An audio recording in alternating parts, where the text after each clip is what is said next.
మత్తయి సువార్త 5వ అధ్యాయము 25వ వచనం నుండి ప్రభుని ఆరాధించడానికి కొన్ని తలంపులు మీకు తెలియజేయాలని ఆశపడుతున్నాను. వాస్తవానికి 5వ అధ్యాయం 21వ వచనం నుండి 26వ వచనం వరకు కూడా ఒకే భాగం, అందుకే తెలుగులో వాటిని పారాగ్రాఫ్ గా డివైడ్ చేశారు.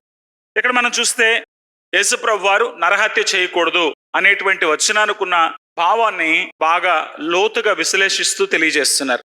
వాస్తవంగా ఆయన కొత్త బోధ ఏం చేయట్లేదు, కానీ ఉన్న బోధనే ఆయన ఇంకా బాగా వ్యక్తీకరిస్తున్నాడు. సరే, ఈ 25వ వచనం దగ్గరకు వచ్చేసరికి, నీ ప్రతివాదితో నీవును త్రోవలో ఉండగానే త్వరగా వానితో సమాధానపడుము, లేని ఎడల ఒకవేళ నీ ప్రతివాది నిన్ను న్యాయాధిపతికి అప్పగించును.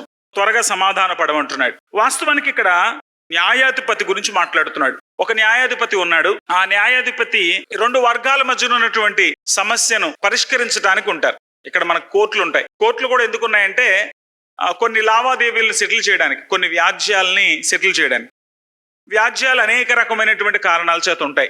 కొంతమందికి భూమి తగాదాలు ఉంటాయి, కొంతమందికి డబ్బులు తగాదాలు ఉంటాయి. అయితే మామూలుగా పెద్దలతో చెప్పించినా, మామూలుగా మాట్లాడినా అవతల వాడు తనకు ఇవ్వాల్సిన డబ్బులు ఇవ్వకపోతే అప్పుడు సాధారణంగా వెళ్ళి అక్కడున్నటువంటి అధికారికి, మరి వాళ్ళు ప్రేతోరము అనే పదం తెలుగులో రాశారు కానీ ప్రయేటర్ అనేటువంటి పదం వాడారు.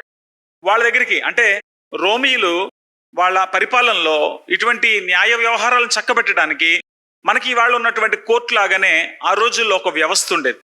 ఆ న్యాయ వ్యవస్థలో ఉన్నటువంటి ఆ న్యాయాధికారికి మరి ఇలాగా నాకు పలానా వాడు డబ్బులు ఇవ్వాలని ఇవ్వట్లేదు అని చెప్పొచ్చు. అప్పుడు అధికారి ఏం చేస్తాడంటే, ఎవరైతే ఇతనికి డబ్బులు ఇవ్వాల్సిందో ఆ వ్యక్తిని కోర్టుకు తీసుకురమ్మంటాడు. కోర్టుకు ఒకసారి వెళ్ళిన తర్వాత, అంటే న్యాయాధిపతి చేతిలోంచి ఎవరు తప్పించుకోలేరు. ఈ ప్రభుత్వ అధికారి చెప్పినట్టుగా గనక, అతడు తీర్పు తీర్చినట్టుగా గనక అతడు డబ్బులు తిరిగి చెల్లించకపోతే తీసుకువెళ్ళి అతను జైల్లో వేస్తారు. ఆ రోజుల్లో ఇటువంటి వ్యవహారాలన్నీ కోర్టు దాకా వెళ్ళనిచ్చేవారు కాదు. సాధారణంగా కోర్టు వరకు వెళ్లకుండానే ముందే రాజీ కుదుర్చుకునేవారు. ఇవాళ మన దగ్గర చాలా మంది బుద్ధి లేకుండా కోర్టుల దాకా వెళ్తున్నారు. కోర్టుల దాకా వెళ్ళినప్పుడు సాధారణంగా సమస్యలు తగ్గవు, సమస్యలు పెరుగుతాయి. కొన్నిసార్లు వాదోపవాదాలు జరిగి వాస్తవం ఏంటో తేలడానికి సంవత్సరాలు పట్టేస్తుంది. ఎన్ని సంవత్సరాలు పట్టేస్తుంది అంటే, మన దేశంలోనే కారం చేయడం అనే సంఘటన జరిగితే దాదాపుగా ఇప్పటికి 30 ఏళ్ళు అయిపోయినట్టుంది. ఇప్పటికీ కూడా పూర్తిగా న్యాయం జరగలేదు. అలాగే మరి గుజరాత్లో కూడా అలర్లు జరిగినప్పుడు ఒక అమ్మాయికి అన్యాయం జరిగితే ఆ మధ్యన ఆమెకు వ్యతిరేకంగానే తీర్పు వచ్చింది. మళ్ళీ ఆమె సుప్రీంకోర్టుకి వెళ్ళి పోరాడితే ఆమెకు కాస్త అనుకూలమైనటువంటి తీర్పులు వచ్చాయి. కొన్నిసార్లు ఎవరైతే నేరం చేశారో ఆ నేరం చేసిన వ్యక్తి నిరూపించబడటానికి అనేక సంవత్సరాలు కాలయాపన జరిగిపోద్దు గనక సత్వరంగా ఎప్పుడైతే న్యాయం జరగదో వాళ్ళకి న్యాయం జరిగినట్టు లెక్కే కాదు. తమకు ఎవరో ఒకడు కీడు చేశాడు, వాడిని వెంటనే పట్టుకోకుండా, వాడికి వెంటనే శిక్ష విధించకుండా 20 సంవత్సరాలకు 30 సంవత్సరాలకు శిక్ష విధించారనుకోండి, అప్పటికి వాడికి ఎలా వృద్ధుడైపోతాడు. అప్పటిదాకా ఆ పీడ భరించి వీళ్ళ జీవితాలు కూడా సర్వనాశనం అయిపోతాయి. కాబట్టి న్యాయం జరగడం అంటే వెంటనే తీర్పు జరగాలి. ఈ వెంటనే తీర్పు జరగడానికి న్యాయ వ్యవస్థ అనేది బాగా పనిచేయాలి. ఆ రోజుల్లో ఈ న్యాయాధిపతుల దాకా ఎందుకురా బాబు, అక్కడికి వెళ్ళామంటే వాళ్ళ చేతిలోకి వెళ్ళిన తర్వాత తప్పించుకోవడానికి దారి ఉండదు. కనుక ఇప్పుడే ఆ విషయాన్ని సెటిల్ చేసుకుందామని కోర్టుకి వెళ్లకుండానే, వాళ్ళు పిలుపు రాకుండానే ఎక్కువ శాతం తగాదాలు పరస్పర మాటలతో పరిష్కరించుకుంటూ ఉండేవారు. ఆ ఉద్దేశాన్ని లేక అప్పుడు జరుగుతున్నటువంటి ఆ ఆచారాన్ని ఉటంకిస్తూ యేసు ప్రభు వారు చెప్తున్నారు, మరి ఆ విధంగానే దేవునితో నీకున్న వివాదాన్ని కూడా నువ్వు పరిష్కరించుకోవాలి. సామాన్యమైనటువంటి సమస్యలలో వీళ్ళు అక్కడున్నటువంటి న్యాయ వ్యవస్థకు సంబంధించినటువంటి కోర్టులను ఆశ్రయిస్తున్నారు. ఇప్పుడు కోర్టు దగ్గర కేసులు వెళ్ళినప్పుడు ఒకటి, రెండు పక్షాలు కూడా వాళ్ళ దగ్గర కనపడాలి. ఇంకో పక్షం కనపడినప్పుడు నువ్వు నిర్దోషం అని తేల్చేస్తుంది కోర్టు. కొన్నిసార్లు అందుకే ఏదైనా సమస్యలు వచ్చినప్పుడు సాక్ష్యాలను తారుమారు చేయడానికి ట్రై చేస్తారు. అంటే ఆ కేసు వైపు బలం లేకుండా, అవతల నేరం నిరూపించబడకుండా ప్రతిపక్షాన్ని డబ్బులతో కొనేస్తారు, బలంతో లేక భయంతో వాళ్ళను గెలిచేటువంటి ప్రయత్నం చేస్తారు. తద్వారా న్యాయం జరగకపోవచ్చు, న్యాయం జరగదు కూడా చాలాసార్లు. కానీ కోర్టులో వ్యాజ్యాలైతే క్యాన్సిల్ అయిపోతాయి. కోర్టులో కేసులు ఉండవు. కోర్టులో కేసులు ఈజీగా మాఫీ చేయించుకుంటారు. ఇక్కడ యేసు ప్రభు వారు అటువంటి వ్యవహారాన్ని జ్ఞాపకం చేస్తూ నువ్వు అటువంటి వివాదాలను ఏమి ఉంచుకోవద్దని చెప్తున్నాడు. ఇప్పుడు చూడండి, 21వ వచనం నుండి యేసు ప్రభు ఉటంకించింది ధర్మశాస్త్రంలో. ధర్మశాస్త్రపు ఆజ్ఞలు దేనికి సంబంధించినవి? దేవునికి మనకున్న సంబంధానికి సంబంధించినవి. పాపం, నేరం అనే రెండు పదాలను అర్థం చేసుకోవాలి. పాపం అంటే దేవునికి వ్యతిరేకంగా చేసే పని, నేరం అంటే మనుషులకు వ్యతిరేకంగా చేసే పని. మనం చేసే నేరాలన్నీ పాపాలే. ప్రతి నేరాన్ని దేవుడు పాపంగానే పరిగణిస్తాడు. కానీ ప్రతి పాపము నేరం కాకపోవచ్చు. ఇప్పుడు దేవుడికి నువ్వు కానుక ఇవ్వాలి, ఇవ్వకపోవడం నేరం అని ధర్మశాస్త్రంలో ఉన్నటువంటి ఆజ్ఞ. వాళ్ళు ఖచ్చితంగా దశమ భాగం తీయాలి. ఆ రోజుల్లో వాళ్ళకి ధర్మశాస్త్రం ఉంది. ఆ ధర్మశాస్త్రం ప్రకారంగా వాళ్ళు ఖచ్చితంగా దశమ భాగం తీయాలి. దశమ భాగం తీయలేదనుకోండి, దేవుడు వాళ్ళని శిక్షించవచ్చు. అందుకే మలాకీలో మనం చూస్తాం, మీరు దశమ భాగం ఇవ్వలేదు, అందుకే మీకు ఈ రకమైన సమస్యలు వచ్చాయి అని దేవుడు మాట్లాడడం మనం చూస్తాం. కానీ అది ప్రభుత్వం దృష్టిలో నేరం కాదు.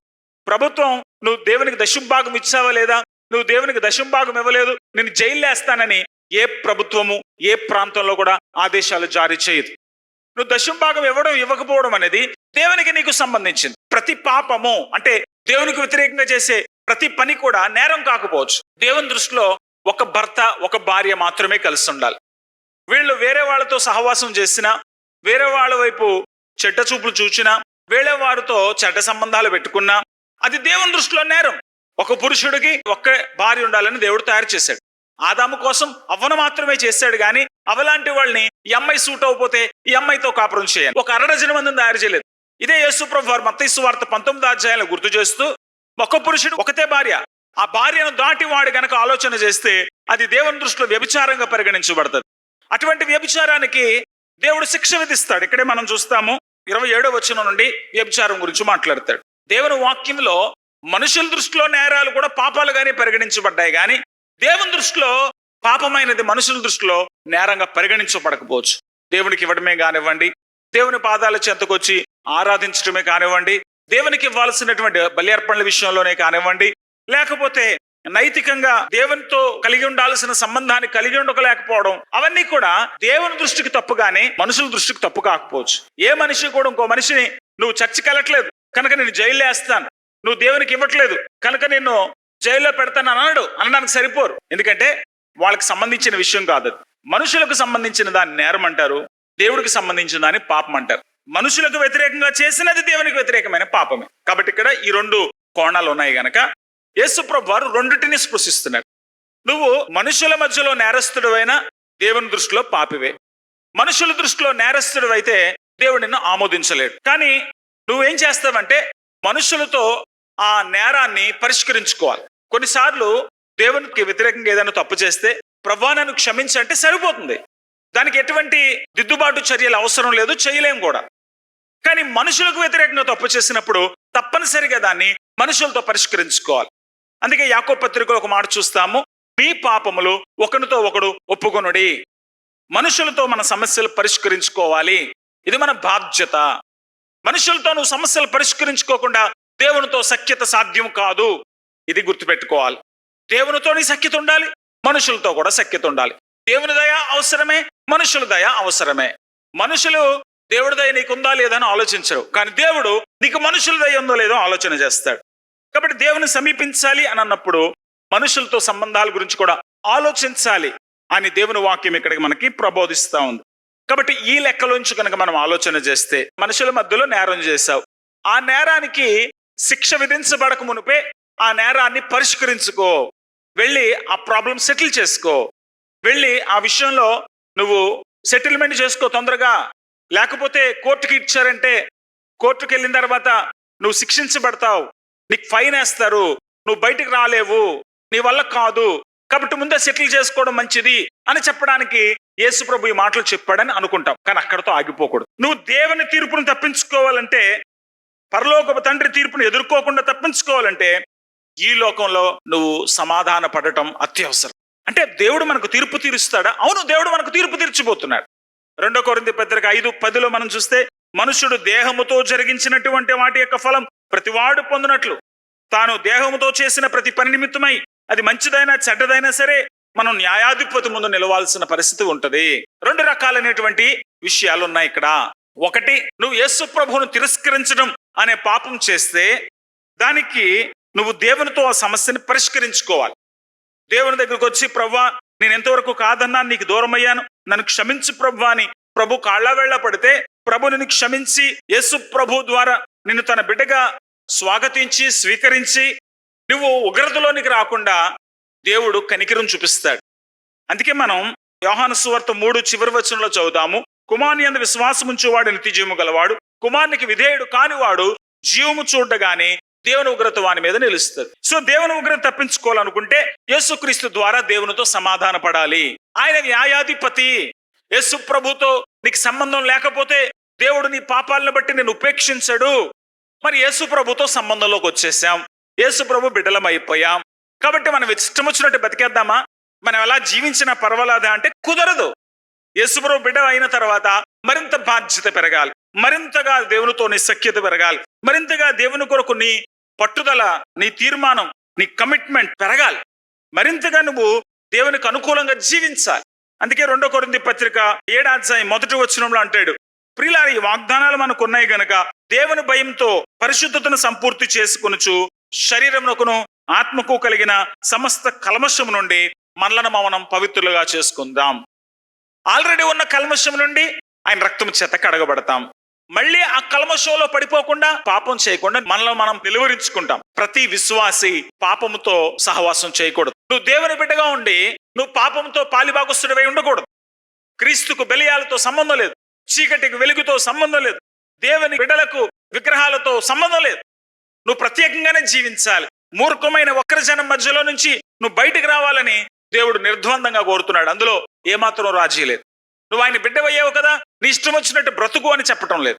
యేసు ప్రభు నమ్ముకోవడం పాపం చేయడానికి లైసెన్స్ కాదు. యేసు ప్రభు నమ్ముకోవడం పాపం చేయడానికి దేవునికి ఇస్తున్న అవకాశం కాదు. రోమపత్రిక 5వ అధ్యాయంలో దేవునితో సమాధాన పడదాం అని మొదలుపెట్టినటువంటి ఆ పౌలు భక్తుడు కృపలో నిలిచిందామని పాపం చేయడం అజ్ఞానం, అవివేకం, దేవునికి వ్యతిరేకం అనే విషయాలు మాట్లాడుతూ వస్తాడు.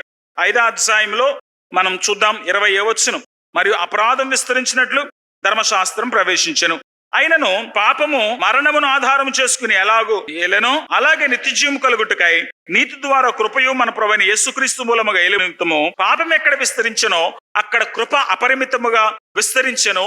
అలాగైనా ఏమందుము, కృప విస్తరింపవల్లని పాపమందు నిలిచి ఉందమా. నువ్వు పాపంలో పడి నశించిపోతున్నావని, నువ్వు దేవుని కనికరాన్ని సంపాదించుకునే స్థాయిలో లేవని, నీకు ఉచితముగా దేవునితో సంబంధ బాంధవ్యాలు ఇవ్వడానికి, నువ్వు సాధించలేనటువంటి దేవుని సంబంధాన్ని నీకు ఉచితముగా ప్రసాదించటానికి, దేవునితో నీకు సంబంధాన్ని ఏర్పరచడం ద్వారా నువ్వు దేవుని కొరకు జీవించే వ్యక్తిగా నిలబడతావని యేసు ప్రభు శిలువలో ప్రతి పాపానికి దేవుడు పరిహారం ఇచ్చాడు. కాబట్టి యేసు ప్రభువును దేవుడు ఈ లోకంలో పంపించింది, ఆయన ద్వారా పాపక్షమాపణ అనుగ్రహిస్తుంది, ఆయన శిలువలో మన కొరకై రక్తం కార్చింది. నువ్వు ఉచితముగా కనికరించబడతావని, నువ్వు పాపం చేయకుండా జీవిస్తావని గాని నువ్వు పాపంలో జీవిస్తూ దేవుడు నాకు ఉచితంగా క్షమాపణ ఇచ్చాడు గనక నేను నా ఇష్టం వచ్చినట్టు బ్రతుకుతానని నువ్వు ఇష్టం వచ్చినట్టుగా విచ్చలవిడిగా బ్రతుకుతావని కాదు. బట్టలు ఉతికే వాషింగ్ మిషన్ ఉంది కదా అని నువ్వు బట్టలు మురుకు చేసుకుంటూ కూర్చుంటావా? బట్టలు ఉతికే వాషింగ్ మిషన్ నీ బట్టలు ఉతుకోవచ్చు, కానీ బట్టలు మురుకు చేసుకుని వస్తే మీ అమ్మ ఊరుకోదు. ఏ మమ్మీ నువ్వు ఉతకట్లేదు కదా, వాషింగ్ మిషనే కదా ఉతుకుతుందంటే మీ మమ్మీ ఊరుకున్నా మీ డాడీ ఊరుకోడు. అరే నువ్వు మురుగు చేసుకుని వస్తావంటే నా జీతం అంతా సబ్బులు ఖర్చు అయిపోతుంది అంటాడు. అవకాశం ఉంది కదా అని నువ్వు అవకాశాలని విచ్చలవిడిగా వాడుకుంటే ఎవరు ఊరుకోరు. ప్రభుత్వం కొన్ని పథకాలు ఇస్తుంది కదా అని వాటిని విచ్చలవిడిగా వాడితే ప్రభుత్వం కూడా ఊరుకోరు. స్కూల్లో 1-2 సార్లు మానేసిన టీచర్ ఏమంటలేదు కదా అని నువ్వు మొత్తం స్కూల్ ఎగ్గొట్టి ఆటలాడుకోవడానికి వెళ్ళావు అనుకోండి, నిన్ను ఏ స్కూల్ పాస్ చేయదు. కొన్నిటిని మనం చులకనగా, కొన్నిటిని మనం అవకాశంగా తీసుకోకూడదు. దేవుని కృప నువ్వు పాపం చేయడానికి అవకాశం కాదు, దేవుని కృప నువ్వు ప్రభు కొరకు జీవించడానికి ఒక అవకాశం. కానీ నువ్వు ప్రభు కొరకు జీవించాలన్న ఆలోచనలు ఎప్పుడు వస్తాయి? ఆ కృప ఎంత విలువైందో నీకు అర్థం కావాలి. దేవుడు ఎలా కృప చూపించగలుగుతున్నాడో నీకు అర్థం కావాలి. కొన్నిసార్లు మనం తింటున్న భోజనం ఎంతమంది కష్టపడితే వస్తుందో మనకు అర్థం కాదు. ఎన్ని నెలలు రైతు వ్యవసాయం చేసి ఎంతమంది వాటిని పరిరక్షిస్తే నీ నోటి దాకా అది వస్తుందో నీకు అర్థం కాదు. అందుకే అన్నం మిగిల్చేస్తాము, అన్నం అవతల పారేస్తాం. మనకి చాలా విషయాలకు విలువ తెలియటం లేదు. మన కుర్రోళ్ళకు డబ్బులు విలువ తెలియటం లేదు. కొంతమందికి డబ్బులు విలువ తెలియటం లేదు. నాకు కాస్ట్లీ షూ కావాలి, నాకు కాస్ట్లీ బట్టలు కావాలి, అందరికీ ఉన్నట్టుగా నాకు అన్నీ కావాలనుకుంటారు. అవి ఎలా వస్తున్నాయో నీకు తెలిస్తే నువ్వు చాలా జాగ్రత్తగా వాటిని ఖర్చు పెడతావు. ఇంకో మాట చెప్పమంటారా? నీ జీవితం ఎంత విలువైందో నీకు అర్థం కావట్లేదు. నీ జీవితం నీకు విలువైంది కానీ నీకు అర్థం కావట్లేదు కనుక ఏదైనా తేడా వస్తే తల బాధేసుకుంటారు, ఏదైనా తేడా వస్తే నేను చచ్చిపోతానంటారు. నీ ప్రాణం ఎంత విలువైందో నీకు అర్థం కావట్లేదు. మనిషికి ఒకటే జీవితం. బట్టలు మార్చినట్టుగా జీవితాన్ని మార్చలేవు. ఈ బట్టలు నచ్చలేదు తీసి ఇంకో బట్టలు వేసుకుంటావు, ఓ ప్రాణం తీసేసి ఇంకో ప్రాణం పెట్టుకోవడానికి లేదు. ఒకటే లైఫ్, ఒకసారి పుట్టావు, ఒకసారి చేస్తావు. జాగ్రత్త. ఒక్కసారే వన్ టైం యూజ్ ఉన్నాయి, చాలా జాగ్రత్తగా వాడతాం మనం కదా. ఇది ఒక్కసారే వాడాలి అనేవి చాలా జాగ్రత్తగా వాడతాం. అమ్మో ఇది సరిగ్గా వాడకపోతే ఈ వస్తువు పోతుందేమో అని భయపడతాం. కానీ ఈవేళ చాలా మందికి వాళ్ళ వస్తువుల విలువ తెలియట్లేదు, వాళ్ళ ప్రాణం విలువ కూడా తెలియటం లేదు. కానీ నీ విలువ ఏంటో దేవుడికి తెలుసు.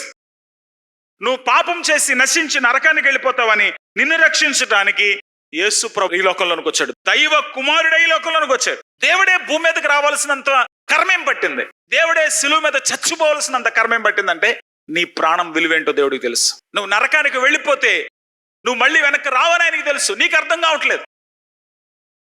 కావట్లేదు. నీకున్నది ఒకటే జీవితం అని అర్థం కావట్లేదు. చిన్నపిల్లలకేమో వాళ్ళ కళల ప్రపంచంలో బ్రతుకుతూ ఉంటారు. వాళ్ళకి ఆటలు, ఇక్కడ కూర్చున్నారు అనుకోండి, మమ్మీ డాడీ తిడతారు అనుకుని కూర్చుంటారు, కానీ 4 మాటలు వింటే వాళ్ళకి ఏదో అర్థం అవ్వదు. ఆటలు అర్థమవుతాయి, పాటలు అర్థమవుతాయి, డ్యాన్సులు అర్థమవుతాయి, బయటికి వెళ్ళి స్నేహితులతో తినేటువంటి పదార్థాలు అర్థమవుతాయి, కానీ దేవుడు అర్థం అవ్వడు. కాస్త కుర్రోళ్ళు ఇప్పుడు కుర్రోళ్ళ వయసు ఎంత అంటే చెప్పలేం. ఒకప్పుడు కుర్రోళ్ళు అంటే 20 ఏళ్ళు, ఇప్పుడు కుర్రోళ్ళు అంటే 14 సంవత్సరాలు. ఈ 14 సంవత్సరాల నుంచి కూడా వీళ్ళకి లవ్వులు కొవ్వులు పట్టుకుంటున్నాయి. ఎందుకంటే వీళ్ళు సినిమాల్లో చూస్తున్నారు కదా, ఎక్కడెక్కడో ఊహించుకుంటున్నారు, ఎక్కడెక్కడో ఆలోచిస్తారు, ఊహాలోకంలోకి వెళ్ళిపోతున్నారు. 14 ఏళ్ళు వచ్చేసరికి, ఈ 14 ఏళ్ళకే కళల్లోకంలోకి వెళ్ళినోడికి 20 ఏళ్ళు వచ్చేసరికి జీవితం కాలిపోతుంది. అప్పుడు బ్రతికేంటి అర్థమైతే బ్రతకలేక చావలేక 30 ఏళ్ళ లోపలేను చచ్చిపోతారు. ఈ జీవితాన్ని పూర్తిగా అనుభవించరు. సో కళల ప్రపంచంలో నుండి, ఊహా ప్రపంచంలో నుండి వాస్తవికతలోనికి మనం రావాలి. నువ్వు మనిషివి, దేవుని చేత సృష్టించబడిన మనిషివి. నీ శరీరం నీ ఇష్టం వచ్చినట్టు వాడుకునే నీ సంపాద్యం కాదు. నా ఫోను నా ఇష్టం, నా బట్టలు నా ఇష్టం, నా ఒళ్ళు నా ఇష్టం. ఈ నా ఇష్టం అనే పదం మన కుర్రోళ్ళు బాగా వాడుతుంటారు. నా ఇష్టం నీకెందుకు? నీ ఇష్టం కాదు తమ్ముడు, నీ శరీరం దేవునికి ఇచ్చాడు. 1 కొరింథీ 6వ అధ్యాయం చివరి వచనంలో మీ దేహములు దేవుని వల్ల మీకు అనుగ్రహించబడ్డాయి. దేవుడు ఇచ్చాడన్న విషయం నీకు అర్థం కాకపోతే నీకు అర్థమయ్యేటట్టు దేవుడు చేస్తాడు. ఎప్పుడో తెలుసా? నీ ప్రాణాన్ని ఆయన తీసేసుకుంటాడు. చాలా మంది అనుకుంటున్నారు రేపటి దినం నాదని. రేపటి దినం నీది కాదు, నీ ప్రాణం నీది కాదు. నీ ప్రాణం దేవుడు నీకు ఇచ్చాడు, నీ శరీరం దేవుడు నీకు ఇచ్చాడు, నీ ఊపిరి దేవుడు నీకు ఇచ్చాడు, నీకు బ్రతికే రోజులు దేవుడు ఇస్తున్నాడు. ప్రతి దినం కూడా దేవుడు ఇస్తున్నాడు మనకు. అనుదినము ఆయన కృపనిస్తున్నాడు. కాబట్టి ఇప్పుడు ప్రభువుని కొద్ది నిమిషాలు మనం ఆరాధన చేయాలి. ఎందుకో తెలుసా? దేవా, నా విలువేంటో నాకు అర్థం కాలేదు, కానీ నీ సిలువను చూసినప్పుడు నా విలువేంటో నాకు తెలిసింది. కొన్నిసార్లు చూడండి, ఒక వస్తువు మార్కెట్లో అమ్ముడైపోతా ఉంటే మిగతా వాళ్ళు కూడా దాన్ని కొనడానికి ఎగబడతారు. ఇదిగో ఈ వస్తువు వేలానికి పెడుతున్నాం, ఇది చాలా విలువైన వస్తువు, ఎవరు దీన్ని కొనుక్కుంటారు అంటే ఒకడు అంటాడు 1000 రూపాయలు అంటాడు, ఇంకొకడు 2000 అంటాడు, ఇంకొకడు 10,000 అంటాడు. కొంతమంది నాకు ఆ వస్తువు కావాలి అని ఎన్ని కోట్లనే పెట్టేస్తారు. అప్పుడు అది చూసినోడికి ఇంకా పట్టుదల వచ్చేస్తుంది. ఆడు ₹1,00,00,000 పెట్టాడు అంటే అది చాలా విలువైంది అయ్యి ఉండొచ్చు. అరే ఇంకొక 100 పెడదాం, ₹1,00,00,000 అంటాడు ఇంకొకడు. ఇలా పాట పెరుగుతూ ఉంటానికి కారణం ఏంటంటే ఆ వస్తువు విలువ వాళ్ళకి అర్థమవుతుంది. కొన్ని చోట్ల కొన్ని పెయింటింగ్స్ చూడటానికి ఆఫ్టర్ ఆల్ రంగులే కదా అని అనుకుంటాం, కానీ ఆ బొమ్మని, ఆ పెయింటింగ్ని కోట్లు పెట్టి కొనేస్తారు. కొన్ని చోట్ల కొన్ని వస్తువుల్ని, పురాతన వస్తువుల్ని కోట్లు పెట్టి కొనేస్తారు. మనం అనుకుంటాం వీళ్ళకి పెచ్చెక్కిందా, ఇన్ని డబ్బులు పెట్టేస్తున్నారని. లేదు, వాళ్ళకి దాని విలువేంటో తెలిసింది. మన పిల్లలకి సెల్ ఫోన్ విలువేంటో తెలుసు, మన పిల్లలకి స్నేహితుల విలువేంటో తెలుసు, కొంతమందికి బిర్యానీ విలువేంటో తెలుసు. కానీ నీ ప్రాణం విలువైందని నీకు అర్థం కావట్లేదే. యేసుప్రభు సిలువను చూడు. ఆయన సిలువలో తను కొడుతున్న, తిడుతున్న, ప్రభా వీళ్ళు క్షమించని అంటున్నాడు. ఎందుకంటే ఆయన ఒక్కసారి గనక తన సహనాన్ని కోల్పోతే, ఒక్కసారి గనక తన సిలువ దిగాలనుకుంటే, ఒకసారి గనక వీళ్ళ గొడవ నాకు ఎందుకు అనుకుంటే మనం ఎప్పుడు నశించిపోయి ఉండేవాళ్ళం. యేసుప్రభు సిలువ నీకు అర్థమైతే నీ విలువేంటో నీకు అర్థమవుతుంది. యేసుప్రభు సిలువ నీకు అర్థం కావాలి. దేవుడు నిన్ను ప్రేమించాడు, దేవుడు లోకమును ఎంతో ప్రేమించాడు. నిన్ను ప్రేమించి నీ కోసం నిన్ను వెతుక్కుంటూ దిగి వచ్చాడు. ఒకడికి 100 గొర్రెలు ఉన్నాయంట, ఒక గొర్రె ఎక్కడికో పోయిందని ఆ గొర్రె వెనకాల వెళ్ళాడంట ఆయన. మామూలుగా ఉన్న జనాలు అంటారు, నీకు 100 గొర్రెలు ఉన్నాయి, 99 నీ దగ్గర ఉన్నాయి, ఒక్కటి పోతే పోయింది అంటారు. ఆ ఒక్కటి పోవడానికి వెళ్ళలేదు. ఒక గొర్రె ఒక ప్రాణం, ఒక గొర్రె ఒక జీవితం. నువ్వు దేవుడు ఒక విలువైన సంపాద్యం, నీది విలువైన జీవితం. నిన్ను దేవుడు ఎంతో ప్రేమిస్తున్నాడు కనుక నువ్వు నశించిపోకూడదని, నువ్వు నరకానికి వెళ్ళిపోకూడదని నీకోసం పాపక్షమాపణ సిద్ధం చేశాడు. 32వ కీర్తన 1వ చరణంలో తన అతిక్రమములకు పరిహారం నొందినవాడు, తన పాపములకు ప్రాయశ్చిత్తము నొందినటువంటి వాడు ధన్యుడు. ఎందుకో తెలుసా? మనుషుల మధ్యలో ఉన్న వివాదాన్ని డబ్బులిచ్చో, ఒప్పించో, బలాన్ని ప్రయోగించో, బెదిరించో వ్యాజ్యాన్ని మనం రద్దు చేసుకోవచ్చు. నీ మీద ఎవడో కోర్టులో కేసేసాడు, ఆ కేసు కోర్టులో ఉంటే మొత్తం నీ ఆస్తి అంతా కోల్పోవాలి కనుక నీకు ఆలోచన వచ్చింది ఈ గొడవని ఇక్కడితో సెటిల్ చేసుకోవాలని. కాబట్టి వాడి దగ్గరికి కాళ్ళ బేరానికి వెళ్ళావు. అయ్యా, ఈ కేసు వాపసు తీసుకో, మరి నాతో నీకు ఏ సమస్య ఉంది, మన ఇద్దరు మాట్లాడుకుని సెటిల్ చేసుకుందామని వెళ్ళావు. అన్ని విధాలు ప్రయోగించిన అవతల వ్యక్తి తగ్గట్లేదు. అప్పుడేం చేస్తారు? కానీ దేవుడితో అవన్నీ కుదరవు. దేవుడితో మాట్లాడుకొని సెటిల్ చేసుకుని ఇవేమీ లేవు. దేవుని ప్రేమను కొనుక్కోవడానికి నువ్వు ఆయనకి ఏమి ఇవ్వగలవు? నువ్వు పాపక్షమాపణ పొందడానికి ఏమి ఇవ్వగలవు? పరలోకం వెళ్ళడానికి ఏమి ఇవ్వగలవు? నిత్య జీవాన్ని కొనుక్కోవడానికి ఏమి ఇవ్వగలవు? ఏమి ఇవ్వలేవు. నువ్వు దేవుని కనికరాన్ని సంపాదించుకోవడానికి నువ్వేమి ఇవ్వలేవు. మనమేమి చేయలేము. అందుకే మనుషులతో ఉన్న సమస్యలు నువ్వు పరిష్కరించుకోవచ్చు. దేవుడితో ఉన్న సమస్య పరిష్కరించబడాలంటే దేవుడే కనికరించాలి, మన వల్ల కాదు. కొన్నిసార్లు మనం అప్పులు ఎంత ఎక్కువైపోతాయంటే మన అవతల వాళ్ళ దగ్గరికి వెళ్ళి అంటాం, సార్ ఈ అప్పులకి వడ్డీలు ఎంత ఎక్కువైపోయినాయి అంటే నా ఆస్తులు అమ్ముకున్నా, ఆఖరికి నా శరీరాన్ని అమ్ముకున్నా, నేను కట్టలేను సార్, నన్ను క్షమించండి సార్, వదిలేయండి సార్ అని కాళ్ళ వెళ్ళబడతాం. లేదా మన వైపున వచ్చిన మధ్యవర్తులు అంటారు, వదిలేయండి సార్, వాడు పిల్లలు ఉన్నవాడు, వాడు ఇంకెక్కడి నుంచి తీసుకొచ్చి కడతాడు, వాడు ఆస్తమని కూడా మీ అప్పులు తీరవు, వదిలేయండి సార్ అంటే కొన్నిసార్లు పెద్దవాళ్ళ మాటను బట్టి అప్పులు తగ్గించబడతాయి. కానీ దేవునితో ఉన్న వివాదాన్ని నువ్వు పరిష్కరించుకోలేవు. దేవునితో ఉన్న వివాదం పరిష్కరించబడాలంటే యేసు ప్రభు శిలువ మీద బలి అవ్వాల్సిందే. కాబట్టి దేవుని ప్రేమ, దేవుని కనికరం నీ కోసం పాపక్షమాపణ సిద్ధపరిచింది. కాబట్టి ప్రభు ప్రేమ అర్థమైన వాళ్ళు కొద్ది నిమిషాలు ప్రభుకు వందనాలు చెల్లిద్దాం.